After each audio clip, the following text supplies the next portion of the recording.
Download the podcast at kcaaradio.com. KCAA. KCAA now presents Crossroads, a program in the public interest, bringing you the issues you need to hear about here in our community. Now here's your host, Mark Westwood. And good afternoon to you. As the gentleman said, I'm Mark Westwood, host of Community Crossroads here on KCAA 1050 AM, 106.5 FM, the station that leaves no listener behind. Happy to be with you here on a Thursday afternoon. I've got a couple of guests from the city of Yucaipa, Joe Prodetto and Phil White. We'll be talking with them in just a few minutes. But first of all, I want to take this time out as we get closer to this big election we've heard nothing about. Right? Nope. We hear nothing but about. It's happening November 5th. And your ballots will be coming in the mailbox. They'll be there by October 7th. We're just about 41 days away from this general presidential election. Lots of important things. We've had propositions on there. We've got local initiatives. We've got, of course, local candidates.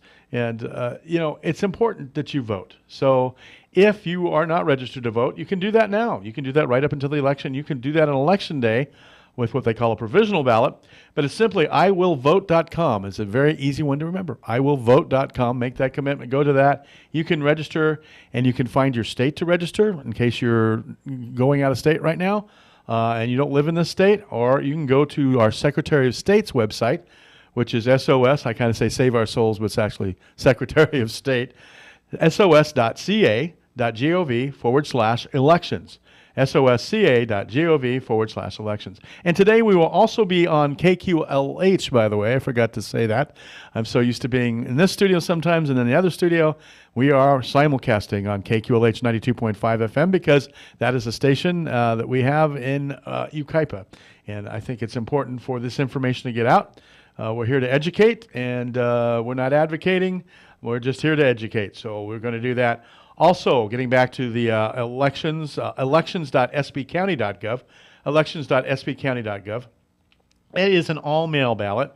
You can drop your mail, and you can drop it at mail drops, or you can actually drive it up even on Election Day or a few days before Election Day. They'll have places and people out in front of the Registrar of Voters in San Bernardino County. And that's simple to remember. It's 777 West Rialto Boulevard, 777 West Rialto Boulevard in San Bernardino. You can drive it over there. There are other places, too, that you can find to drop it, and you can find that, actually, again, at elections.sbcounty.gov, elections.sbcounty.gov. And for all you Riverside counties, this is a San Bernardino County day, so we'll get to Riverside County, next week. Don't be offended, please. Please don't do that. So, elections are a month-long process. They're not just on Election Day anymore. So, your ballots, you can drop them in at any time, and your ballots must be postmarked by November 5th. And you can track your ballots from the time they are received to the time you mail them to the time they're counted. They'll even tell you where they're stored. It's kind of a great deal that the Registrar of Voters here in San Bernardino County has, and all along in California. So, elections are a safe, secure process in our area especially, and I'm kind of happy to say that. So with no further ado, I've got two guys here with a big task today. One is the Public Information Officer from the city of Yucaipa, who's been with Yucaipa for a couple of years now, right? Approaching 2 years. Joe Prodetto. And the Public Information Officer is just like what it sounds. It's somebody who gives information out to the public about what the city of Yucaipa is doing, correct? That's right. You want to define it a little further or more in depth? So I'm the Public Information Officer and also Director of Governmental Affairs. So we handle not only getting the word out of what we're doing, but also working with regional governments and handling grants. And right now, the big focus is on getting education out on our upcoming sales tax measure, which we're talking about here. But the effort that the city's been endeavoring on in the last year and a half of improving how we communicate and accessing, getting the public to have access to information they want and need. But this is really a culmination project here because, like you said, it's a big job, and we're not here to advocate, but we want everyone to know for certain that they're voting and what the stakes are, and that they're making the right decision for themselves. Okay. And since I'm talking right now to the public information officer before I talk to you, Phil, you can also find this podcast on our website at kcaaradio.com, kcaaradio.com, or you can listen to it right now live on kqlhradio.com. And of course, we have our apps, which you can be downloaded into by the App Store or on Google Play. And that is just type in the call letters, KQLH or KCAA, download the app, and you can listen to us in Paris, France or Paris, California. What's your choice? Whatever you want to do. And, you can listen to this later on, and you can also download them and for your own listening pleasure, as I say. And now it's my pleasure to introduce Phil White, who's a finance director for the city of Yucaipa. Yes, sir. And now he says quiet. That's it. You just got it all right. No, Phil, tell us a little bit what you do and what your job encompasses. Yeah, so I'm director of finance for the city of Yucaipa. Currently, as Joe mentioned, we've got the November election coming up. Measure S is on the ballot for us, and really what we've been doing the last 2-3 months is going out throughout the community and educating the community, offering up Q&A sessions, whatever we want. We've got an ongoing issue at the city, a financial condition issue, and we really need the community's input on how we move forward. And so the bottom line is currently our operating costs are exceeding our recurring revenues, and so we're working with the community to find a solution for sustainability going out. Do we want to cut services to existing revenues, or do we want to increase revenues to existing services? Okay, and that is the distinct problem, and it's been faced by other city councils before. And, I am a citizen of Yucaipa for the last 21 years, and, revenues ebb and flow. Sometimes it's just like the tide on the beach. Sometimes there's a lot of revenue, and sometimes you're not blessed with so much revenue. And we're kind of that way now. We had a pandemic. It was in, 2021, 22. Basically, we were coming out of it. But, we're feeling the ramifications of that still, correct? No doubt, yeah. Yeah. And so right now, in past times, people were comfortable in Yucaipa. There was, the general feeling that the city was being well managed, and that it was being well managed, and that allowed them to plan for certain things in the future, and or to do certain things, and then things change, and again things will change again. Do you disagree with me that revenues will come in, revenues will flow? As we've had inflation, higher ticket values on things. That means more of a percentage of taxes come to the city, correct? I'm talking to the expert here. Yeah, it's on both sides. There's revenues. We've been good on the revenue side in that they do certainly ebb and flow, but steady rise over the course of time. Expenditures, same thing. Just like the revenues increase, expenditures increase as well. And that's absolutely right. And so some of the dialogue that we've been having is showing trends over the course of 20 plus years to show inflation adjusted costs from back in the early 2000s till now, and service levels, and we're incorporating all of those things. Yeah, there's an ebb and flow, but there's certainly a trend over time. We're still coming out of the pandemic, no doubt. That's one hiccup, but that's not when this situation began. That was just a blip, and so it's your job, right? Yeah, it's your job. You're the head of your department, I take it. Yeah, all right, the finance department, and I don't know how many people you have working under you, but you're the guy. So it's your job to project the future, kind of to see the future, to see where revenues are going to be coming in, and what's the costs are going to be. Correct? Sure. Yeah. And so when you came into your job and you did some analysis, I imagine, right away, did a little inventory, right? Then you discovered, wait a minute, right? There's a problem here. Am I off track here? Or you're generally correct, yeah. Right. Now, at first, I read an article, I read an article that there was a $2.5 million budget deficit. And I read that in the Yucaipa News Mirror. And then I further found out there was a $5.5 million budget deficit. And now, as of recent, I've heard there's a $7.5 million budget deficit. Why is there such a big differential in what that could have been from just like a year or two ago? Yeah, a great question. So let me start with municipal accounting and numbers they get dense really quick. The 2.5 number that you mentioned is the beginning general fund deficit from last fiscal year. And so that it started at 2.5 million. What happened early on in that fiscal year was Tropical Storm Hillary, and we had significant storm damage within the city. And so as an emergency measure, City Council adopted an additional $5 million of costs to repair the storm damage. And so that $2.5 million Really?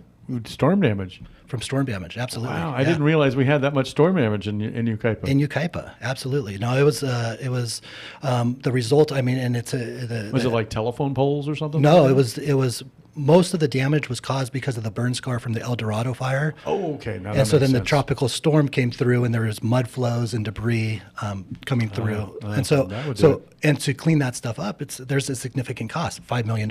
So the city has always been conservative. We've got reserves in place. We have a $5 million reserve for emergencies that was an option to tap into at that time. So you guys self-insure, I take it. There's no like insurance company you. No. Yeah, so we have to set aside. We have to contemplate these things in advance and be ready for them, and we have, and those were intact. No FEMA funds or anything like that came through? So we have to act and report and repair the damage before the FEMA funds, whatever granting agency. It takes time, and so while we were incurring the costs, we were working with the county to apply for FEMA reimbursement. It ended up not panning out. We weren't successful in that, but we were successful in other state funding that came through at a lower. So wait a minute, you didn't get any FEMA funds for this? No, No, that's terrible. yeah, agreed. But we did get state funding, and so the FEMA funds would have reimbursed us 95%, something like that. The funding that we did get in lieu of that was a 75% reimbursement. So Oh, so you did get it reimbursed then? yeah, so we were awarded. We don't have the cash reimbursement yet, but we have to spend the money to repair everything, then submit our claim reimbursement, and then eventually the funding will come back. But So there's my ebb and wane, because the funding will come back. There'll be more money in the budget again then, right? But not dollar for dollar. not dollar for dollar. So Yeah, of every dollar we there'll be a spend, net loss. 75 cents will come back, but we'll have a net loss anyways. And so the way we budget is we have costs and we could get reimbursed later, but to that point, we're not cutting things out of the budget. Because of this, this was an additive $5 million to the budget one time, and so that's why the 2.5 turned into 7.5. Then we roll to the next fiscal year, and the number that you heard was the most recent number? 5.5 or 7.5 now? Yeah, 7.3 is 7.3, sorry. is our current fiscal year budgetary deficit, and so that's why, and they're budgetary, right? They're not actual. Budgetary is one measure On paper. on paper, fiscal health, and it's a proactive. It's future, and so it's a projection of a $7.3 million deficit for fiscal 25, which ends on June 30th of 26, and so it's forward looking. Which is great. The city council adopts that as a spending plan to say this is how we're going to operate throughout the next fiscal year. And so while we have a budgetary deficit, So you went to the city council, or did you go to the city manager first and say, okay, this is... oh, I love that question. Yeah. So this is the way that works. And I'm this, a details person. I'm I sorry. love it. And this is important too, because there's a misunderstanding of how this works. But we are governed by city council. So early in the process, March, April, city council will direct or provide objectives to the city manager to say, next fiscal year, this is what we want to do. This is what we want to accomplish. This is how we want to operate. At that point in time, the city manager will work with all the department heads to say, bring me all your in order to operate that way, bring me your requests for next year's budget. the first time, and then he works with the finance department to help compile all of that information. When we did that, and we worked with the departments based on city council's objectives and said, bring us all of your information. The first go around of compiling that information, we were at over a $15 million deficit. And the city manager said, I'm not going to go to council and ask them to approve that spending plan. Go back and start cutting. You ever heard of King James in the 1500s? He didn't make that tax increase with Parliament. Okay, go ahead. Yeah. So then at that point, departments went back. We were cutting things out of the budget. What that means for a municipality is the first request is, what do you need to effectively further the mission as directed by council, right? So they were saying a net $15 million deficit is what's needed to fully operate the city. Well, we went back and cut and cut and cut. And what that means is we're going to patch it together to achieve city council's objective, but did you cut any programs, or did you cut staff? The things that were cut were things like in the fire department, they've been requesting a paramedic squad, so staffing for paramedics, not existing staff, but additional staff. Projected. Saying, hey, we could help our response times if we had a squad to respond. Equipment, vehicles, public safety vehicles, reserve, replacing fire engines so that we can put the existing ones that are outdated into a reserve capacity. Those things were cut out to whittle it down to the $7.3 million deficit. So fast forward here again. Yeah. So then at that point, the city manager says, "Okay, council, it's a city manager's budget." He asked the council, "Do you adopt this spending plan for the next year?" And the city council did adopt that $7.3 million. As staff, what we're doing is executing that spending plan throughout the fiscal year. But I think what you're hitting at is, were there real cuts to services and people? And that's a common question that the public wants to know. What real cuts? You cut projected money, but what real money did you cut? In 2023, when the city council passed a budget, they told the city manager, gave them directive to try and solve this problem while holding services status quo. So the plan has been to find a solution while maintaining services as they are to the greatest extent possible. So my next question is, okay, you got this budget deficit, $7.3 million, and you have to address it. I mean, you can't just ignore it. It's not like you can't print more money. You're not the Federal Reserve. So now you have to address this. Whose idea was it, and who suggested or who proposed to do Measure S? Yeah, so during the process where we landed with the $7.3 million deficit, City Council was posed a decision or a question to say, do you want us to balance this budget right now? If we were to do so, we would have to cut service levels, cut them down, but we can balance a budget. We just cut services drastically. Or because you get the machete out. Exactly. It's brutal. Yeah, it's brutal. Or because of the history of Yucaipa and always being having reserves in place, we continue to have reserves in place. We're just drawing down those reserves. We said, alternatively, we could kick the can down the road one more year and operate in a deficit, which was a $7.3 million deficit. All those checks are going to cash because we're going to draw on our previous year's savings accounts down and pay the bills. And so they said, yeah, okay, let's do that. Let's work with the community on what the community wants to do going forward. Do we want to cut service levels, or do we want to pick up the revenue to balance it all out? And so...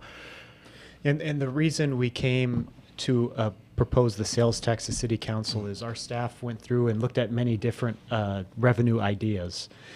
The sales tax became apparent to be the most feasible because of... And let me interrupt you just for a minute, because I may not have stated this clearly to our listeners yet. There is a measure on the ballot in November 5th. It's called Measure S, and it's a 1% sales tax increase on general sales tax. Mm-hmm. This money will be collected and put into the general fund? Correct. Okay, go for it. No, absolutely. So we looked at many different options: utility taxes. We looked at property taxes, all the things that we see other cities doing, and we evaluated what would generate the most revenue and be the most feasible to help solve the problem. The sales tax became the one we looked at because property taxes are highly unpopular because No if doubt. you don't pay them, No then doubt. if you don't pay them, you lose your house. So the sales tax, you can cut back. Plus, it doesn't apply to critical things like food and medications and services. The other thing interesting about the sales tax is state law has a cap for how much you can go over the base. The base is 7.25. San Bernardino County has a half-cent sales tax to help fund transportation. So right now, on top of that, most cities pay 7.75. So there's about a 1.5% left in the cap, and it's first come, first serve. And San Bernardino SBCTA has been looking at potentially going out to voters to increase theirs to 1 cent. So the other strategic thing from the city is, well, if we don't do the sales tax now, it is possible that some other entity beats us and we lose that opportunity altogether. But if we do this now, that's a source of revenue that helps us fix our problem, but also keeps money that we may have to pay anyway local. So what you're saying here, Joe, and before we go to the break here in a couple minutes, because we're already almost halfway through the show, is that by raising a sales tax, it qualifies you to get more money from somewhere? No, what it does is it keeps the money local. Keeps the money local. Versus if some other entity passed a sales tax that included the Yucaipa residents, they would be paying it regardless, but it would go to whatever. It just wouldn't add on to the top of it? Is that only up to the 2%. up So to 2%? So theoretically, if the sales tax is passed, then we could see 9.75% if some other entity adds another sales tax. potentially. Right. And in inflation, that's why it's unpopular. Correct. That's why it's real unpopular. Right now, folks, I'm speaking with Joe Perdetto and Phil White. There are city staff members with the city of Yucaipa. Joe Perdetto is the Public Information Officer, and Phil White is the finance director, the one that predicts, prognosticates, and everything else. What's going to happen with our city budget? It's not good right now. We have about a $7.3 million budget deficit, and there's a measure on the ballot, Measure S. If you just tuned in, we're going to talk about a measure, how that works, and I believe after the break we're going to talk about, isn't it 50%? You have to get 50% plus one to get that. Yes, sir. And there was a Measure E prior to that. We're going to talk about that too. Right now, we're also on KQLH 92.5 in Yucaipa. If you're listening, we'll have a podcast at kcaradio.com. We're going to take a brief break. I'm Mark Westwood, and we'll be back right after this. Thank you.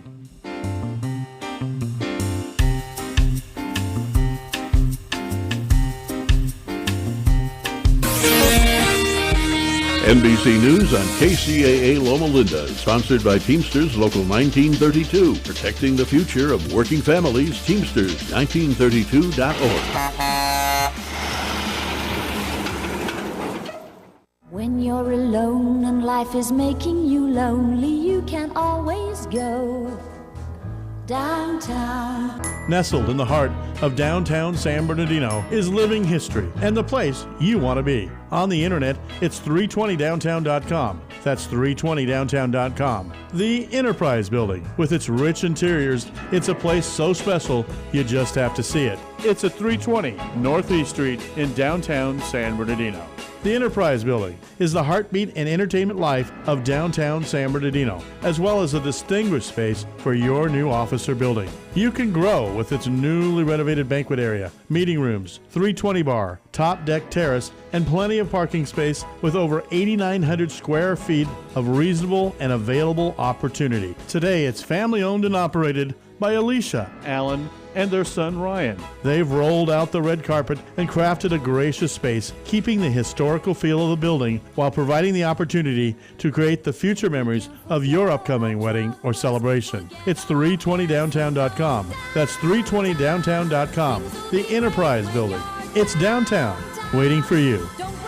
This segment sponsored by our friends at the all-new Sammy's Restaurant. Sammy's is now open in Calamasa at exit 88 off the 10 freeway next to the Jack in the Box in the former Bob's Big Boy Restaurant. Not to name drop, but Sammy's in the former Bob's is a lot like Norm's. It has an extensive menu. With multiple restaurants in Rialto and places like Upland and Rancho Cucamonga, Sammy's is a great place to dine. Their menu is very similar, with their American trio of delicious steak, shrimp, and chicken, and an expansive menu. You won't go hungry, and you won't go broke at Sammy's. You can come meet Sammy and his family. Sammy was a chief cook for Norm's for years, and it shows in his menu. Sammy's is a great place to meet the family, friends, or have a community meeting. You can ask about their private meeting room, available for parties of 15 or more on a first-come, first-served basis. Sammy's is now open from 6 a.m. to 9 p.m. every day at 540 Sandalwood Drive off of Exit 88 at the 10 Freeway in Calamasa. Look for the Big Boy statue. It's still there. We thank Sammy for returning to this station as a loyal sponsor. You can find more info about Sammy's at sammyscafe.net. That's sammyscafe.net, where you can also find discount coupons to save money. And by the way, Sammy's has free Wi-Fi too. Sammy's in Calamasa, Rialto, or one of their other locations are ready to serve you. Sammy's is now open in Calamasa. KCAA Loma Linda. And KQLH 92.5 FM Yucaipa, where I've lived for the last 21 years and proud to have that radio station as well. We are broadcasting live on all these radio stations today, 106.5, 1050 AM, and 92.5. We are also podcasting, and we're live on the air, and you can see video of us at kcaradio.com if you'd like to see my face. Joe looks better than I, and Phil's got a beard, so hey. And then we are also podcasting as well. So check all those things out. You can watch them later. You can watch them in your bunny slippers later on tonight if you really want to see all this again. We appreciate Phil and Joe Perdetta for coming here and talking this out. I'm going to open up the phone lines here in just a moment. So I'm going to give you these lines right now so you can write them down. It's real easy. 909, that's our area code. 792-KCAA or 52222 or 232s. 792-5222. Or you can dial us at toll free 888, that's 888-909-1050, 888-909-1050, or 888-909-KCAA. And, of course, we are on KQLH, too, but we have the phone-in lines here, and they're in the KCAA studios. So we're talking about Measure S, and we're talking about, our challenges in front of us. And there's a video that you can see. I'm not going to play it today, but you can see it at yucaipa.org. You type yucaipa.org. And if you go right there, I just saw it this morning, the top of the web page, I think it's still there. And you had a meeting last night. And that video is of that meeting. And that video is also included, the video portion of it, that you've created a video with the city administrator, Chris Mann, pleading the subject, so to speak. And, without finger pointing, without, blaming people, or past administrations or whatever happened, because situations change. They really, really change. I think I suggested to you, but it was too late, that we put a sunset clause on this measure. And maybe a future measure, if this doesn't pass, should include that, where that might be a little bit more amenable to people that, okay, we'll pay this for a little while longer. But, we have to look at sales tax and we have to look at competition. And if you're a business person in the city of Yucaipa and, you want to go to the Fat Greek and get a hamburger, or to Sammy's is in Calamasa, that doesn't worry. But or you buy gas. Gas is a big ticket item. Redlands has 8.75%. San Bernardino has 8.75%.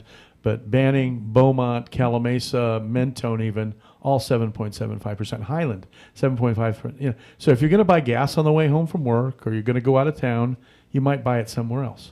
That's going to hurt Yucaipa businesses. What do we do about that? Well, that's certainly one of the things that the city is working on is economic development. And with the projected deficit, we can't continue to deficit spend, and some of our economic development efforts through the city just won't be economically feasible. So a safe community is a prosperous community. If the sales tax doesn't pass, it's going to affect the safety services. So, and we're not advocating, we're just, and the reason I say these things is because the city council, when they put the measure on the ballot, Measure S on the ballot, they also passed a resolution that included a directive to the city council, city manager of cuts to execute, because we just can't sustain it. And because of the nature of the city spending and the vast majority of it going to safety, safety cannot come out unscathed from the cuts. So the other way to look at it from a business perspective is it reduces competition, but reducing city services might do the same. Now, you have different revenues. okay, and maybe you can add to this or tell me I'm off, but you have utility taxes. Like, for instance, I know if you have a cable box in the city where I came from, San Bernardino, it was $5 per month the city got from that utility box. Mm-hmm. I don't know if Yucaipa has that. Does Yucaipa have that? Yeah, it's not a significant source of revenue for the city, but there is a component of that. Yes. And if you're doing gas consumption, I mean, at your home or water, and you have electricity, that's all has utility taxes on it, correct? Utility taxes. Do you get that all, or does that go to the state partially, or what? Yeah. So it also in that bucket, that category would be franchise fees. And things like that. And so total of that pot plus what I've called other is about $8.5 million, which that number is significant to the city. But the UUT is a smaller component of that. Depending on the makeup of those, the franchise fees as an example, yeah, the franchise fee component of those taxes does flow back to the city 100%.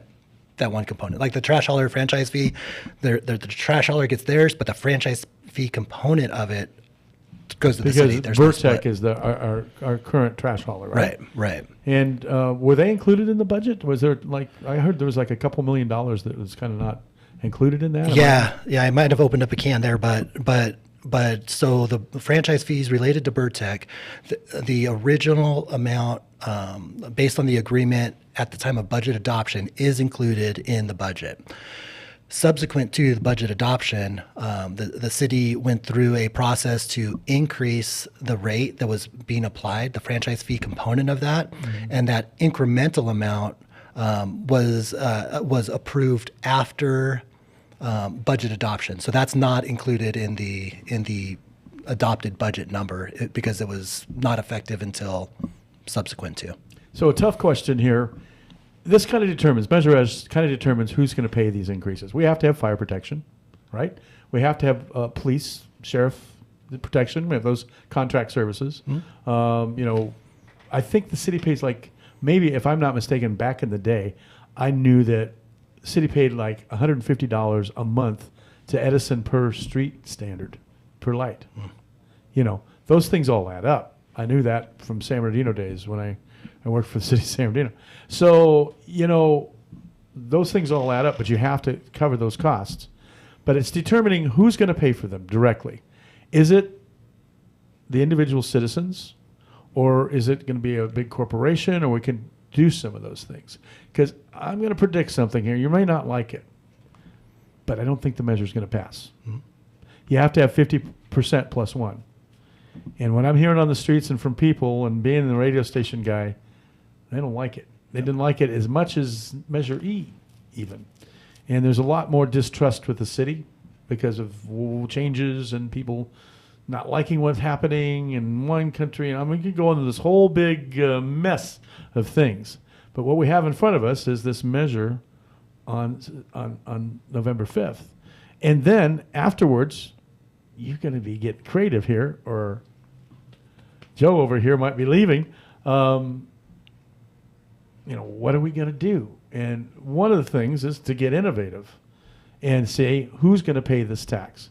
Is it going to be the citizens of Yucaipa directly, or is it going to be paid through other taxes and other fees and probably development fees and I don't know, put a toll road in? I don't know.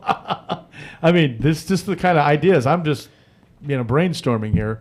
But do you have any ideas? So I'll jump in real quick just to say that one of the directives that Community Services is under right now is bringing their services to a cost neutral so that they're recovering all their expenses. And so that's something that this city is doing aggressively, as trying to preserve our community services, but also recover the revenue, things like that. But when you say who's going to pay this, one of the added benefits of a sales tax relative to a property tax or a utility tax increase is that some 30% or so of the sales tax is paid by visitors to the city. So it's one of the options that has some distributed I don't quite collection. follow visitors to the city. If they're- Because when visitors come to the city and eat and drink and whatever, they help pay the sales tax, whereas a property tax would be fully on the residents, or enhanced utility would be fully on the residents. So that's like my what food else. bill's already high when I go to the restaurant. I don't Yeah. eat that much. No, and But really, I don't. you're absolutely right though when you talk about one of the things we're making clear when we're going out is informing people. The city is legitimately giving a plan for how to preserve what we have, and now the residents get to make a choice. Mm-hmm. Do you want to pay a little more for it, or do you want cuts and a fiscally restrained government? It's not an opinion we are asking them to make that's based on our opinion. We're just saying these are the options, and you get to choose. Right. And that's really where we are. Is you get to choose what the city you live in looks like in the next years to come. And, to add to this, the voter turnouts have gone distinctly down in Yucaipa and everywhere. Less and less people are voting because, I don't know, people don't like what's happening on the national scene or the state scene or whatever. And so there'll be less and less people voting.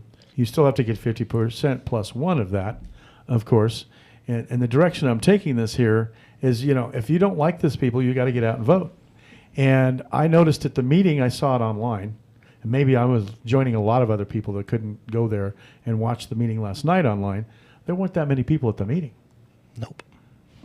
Considering like a big ticket item like there's a few used car dealers in Yucaipa that will affect, and that could be $300, $400, $500. Food isn't charged for, but there are other things you buy at the grocery store that are charged and you have sales tax on. Of course, the biggest thing is gas tax or just, general buying things. And as a business owner, that's kind of a scary thing that you're not going to be able to compete as much with the people in Mentone or Yucaipa or, in Highland or whatever. So what we're doing here is trying to figure out and try to encourage you to be innovative at the same time. And it's a tough thing, but I don't have all the answers. You don't have all the answers. It takes input from the community. No, and this is a relatively fast process because we had to do it fast, right?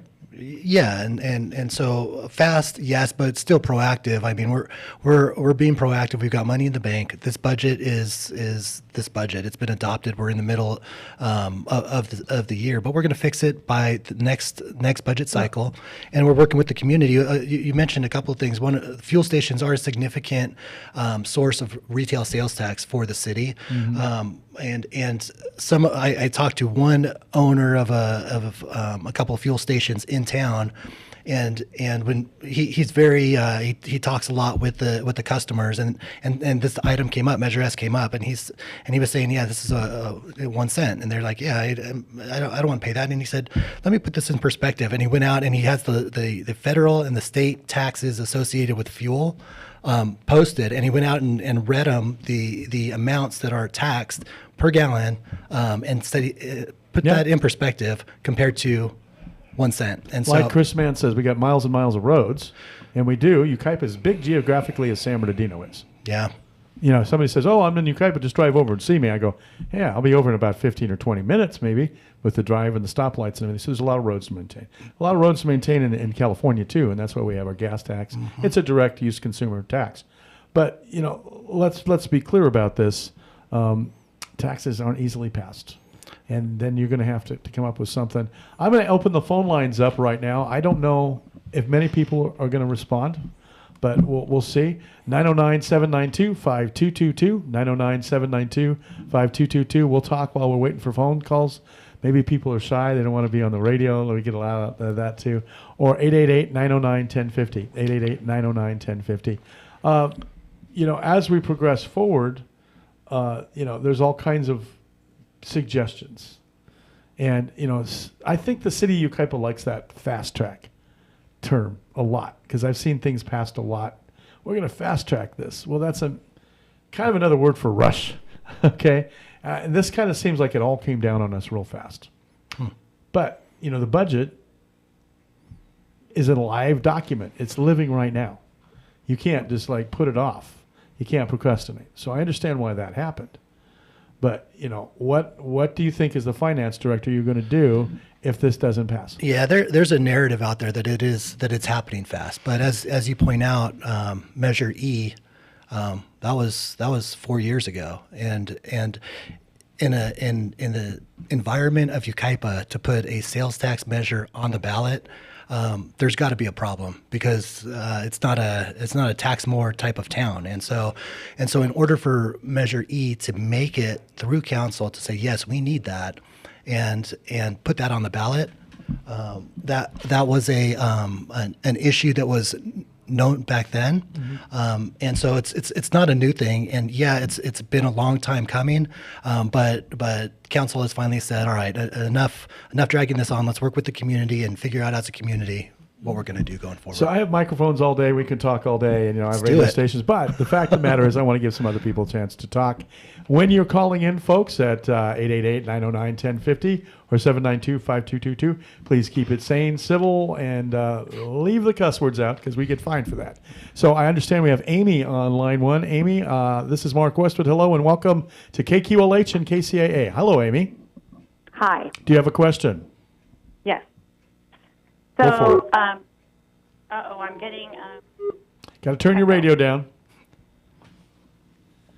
I'm on mine. Okay, so what I've got is, in light of the city paying for extensive studies for the wine country, for real estate, and I'm reading about acquisition of real estate, and also the lack of a sunset clause on this tax, I think it's become, unless we're accountants, unless we can have the expertise to examine the finances of the city and look at everything they've done, we just still are left with the bad taste in our mouth, and we don't know how to get rid of it. Well, who wants to tackle that one? I'll just start with one of the things. Phil can talk about the finances, but in terms of the trust, we're aware of the issues, and we've made this is based on numbers and not just believe what we say. So we've invited people to sit down, and Phil has sat down with his team and brought out budgets for several years along with audited financials, and walked people through them and let them point and ask questions. So we invite anyone in the public who wants to sit down and have that conversation to come and do so. And what about the effect of the city acquiring real estate and the amount of money that it costs? And why is that even happening right now in light of the budget issues? Yeah, so there's I think what you're referring to is there's an option to purchase on a parcel, and so there's the city loaned money, and it has a 3 or 4 year option to purchase, and so that's not an operating cost. That's the option sitting there. The city has not exercised that option and acquired it, and the city has not put any money into the costs of improving or doing anything with that parcel. And so as far as that doesn't factor into the 7.3 or the 15 or any of the other items. As to why those things are occurring now, the city does a lot of different things, but ultimately the issue, the standing issue that we're trying to tackle now is core. What do we want to do as a city? What are our operating costs, and how do we want to move ahead going forward? One thing that Joe alluded to is, I've sat down with people. I put together charts, but this is not and everybody, including the meeting last night, people say, my eyes are glossing over. I don't want to see any more charts. I don't want to hear about this. I just want the problem fixed. I don't understand it, and I don't care to understand it. I just want it fixed. And so, we're aware of the distrust. I'm putting together the charts, but I'm also saying, hey, if you don't trust the chart, I can show you the source document, audited financial statements going back 22 years of these trends and where we are. The numbers are real. But in order to build that trust, we're saying, all right, this is the trend over 2 decades, and trying to help with the trust issue. But I think that saying, hey, you can trust me, that kind of falls on deaf ears too. And so we're trying to show our work, how we got here, and ultimately field questions and give our best answers, but move forward as a community. So who makes the decisions at City Hall? And thank you, Amy, for calling in. Once again, 792-5222 or 909-1050, and that's 1-888-909-1050 if you want to call in. We appreciate you calling in, Amy. Who makes the decisions for things budgetary? I mean, like, I understand, you did some remodeling at City Hall. Then they built Ukaipa Performing Arts Center. That was beforehand. But that's a nice building. And somebody suggested yesterday we sell it. I was like, whoa. There's things that happen and expenditures in the city. There's how many employees? About 50 employees full-time? 80, low 80s. Low 80s. Yeah. Full-time, and then hundreds part-time. Yeah. And some of them are pretty well compensated. Let's be honest, okay? The poverty level in Ukaipa, most people make about $41,000 a year, okay? There are about 2,400 people living in Ukaipa at the poverty level. And, we've got over 40 employees making $100,000 a year. That's tough. That's a tough thing to pass, and I don't want to put it that way, but that's the way it is. People see that. They're like, okay, you're making that and we're making this. So then you come out and you're like, okay, well, maybe we have to, cut the senior center or cut 5 deputies or close fire station number 2, which is the one right on Ukaipa Boulevard. I'm reading from something that I think the city generated, right? Mm-hmm. Right? Close the 7th Street pool. That's tough for the kids. A lot of this stuff is direct investment, or return on investment, I should say, of the taxpayer. They're getting some benefit directly from their taxes. So they want to see that continue. And so they don't want to see those cuts done either. So, I mean, you had a tough job, Phil. You had a tough job. It's not easy. And then this measure, that may or may not pass, I think it's probably a 70-30% chance. Now, you can come back to me after the election and say, Mark, you were all wrong. But, the last one was 30%. We're not here to push or bet. Yeah. I might take a bet on that. But anyway, reduce the community center, the share community center, the seniors, those types of things. Mark, I'll just speak to that a little bit, because I think it's something that the residents have brought up, and it's a very common response, and it's sensible to ask, well, why are we cutting programs if we're not cutting salaries? And the reason I'm hesitant to speak is I'm one of those folks. People, I'm one of them. So whatever I say is suspect. It's tough to say that to you, but at the same time. But I'll admit facts. This is a tough situation. I'm one of those folks. So when you look at how, why do we have a director of governmental affairs, PIO? Like, I didn't even bring no. But it's the question we get, right? You're internalizing here. You're reflecting. So I'm going to answer the question we get, was why? And it's the city council sets a direction, and they hire a city manager to implement it. And the city manager makes a decision on, okay, this is what the city council wants me to do. This is how I plan to execute it. And regardless of me as a person, if I wasn't doing this job, somebody else would be, because the city manager wants this specific job. It's between him and the city council of what the direction of the city is and how that gets implemented. So so that's kind of how the choices are made of the type of staff positions that exist. Once you have that, it's really a market function. So the salaries that the city employees at the city make is kind of consistent with what cities across the Southern California, the state, the country pay. So, and Phil could talk about it a little more, but we are doing a class and comp study just to see where our salaries fall in line with other competing jurisdictions. But that's the answer. And you could say I still don't like it, but that's the reason behind it. I mean, there is one city employee, I won't say who it is, that's making $26,000 a month. That's a lot. And then you tell them the senior center, the kids that can't have their pool. All those things are being brought up on the table by this. And I'm not blaming anybody.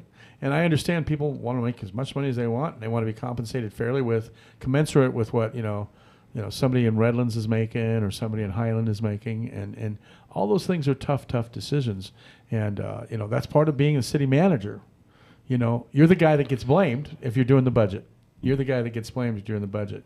You get blamed because you're the guy that's speaking. And, I'll probably be blamed today because why didn't you ask tougher questions or whatever.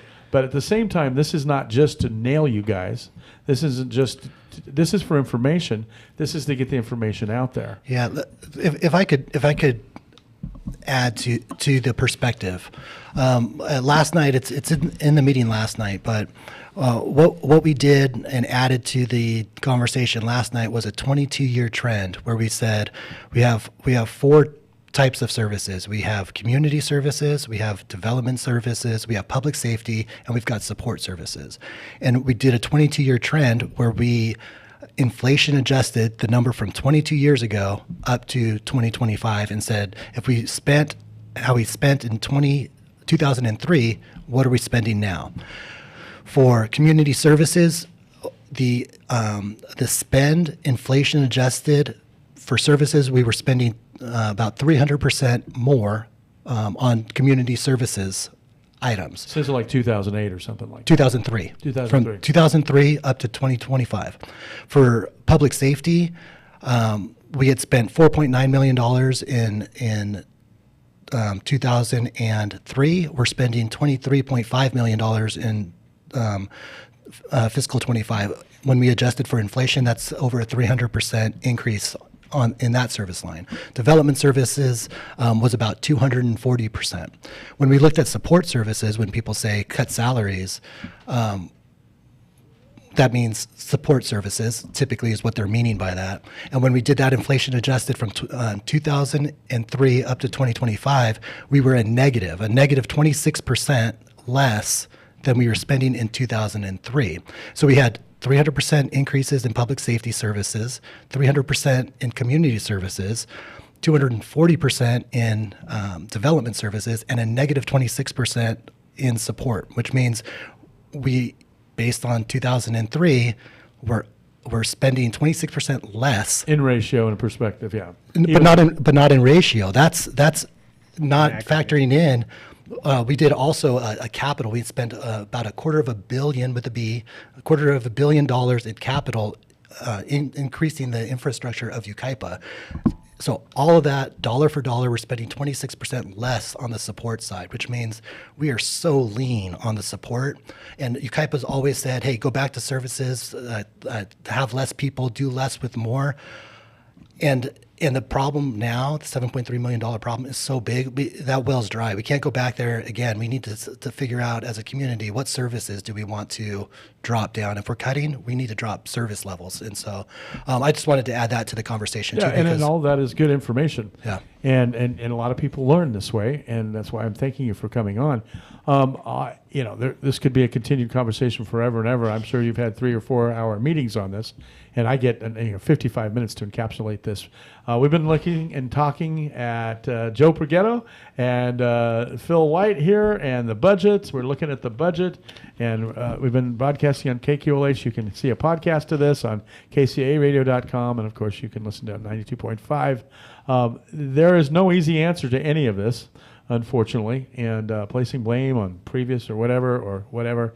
What we need to do is get together and work together and figure out how we're going to do this. There's not any easy answers to any of this.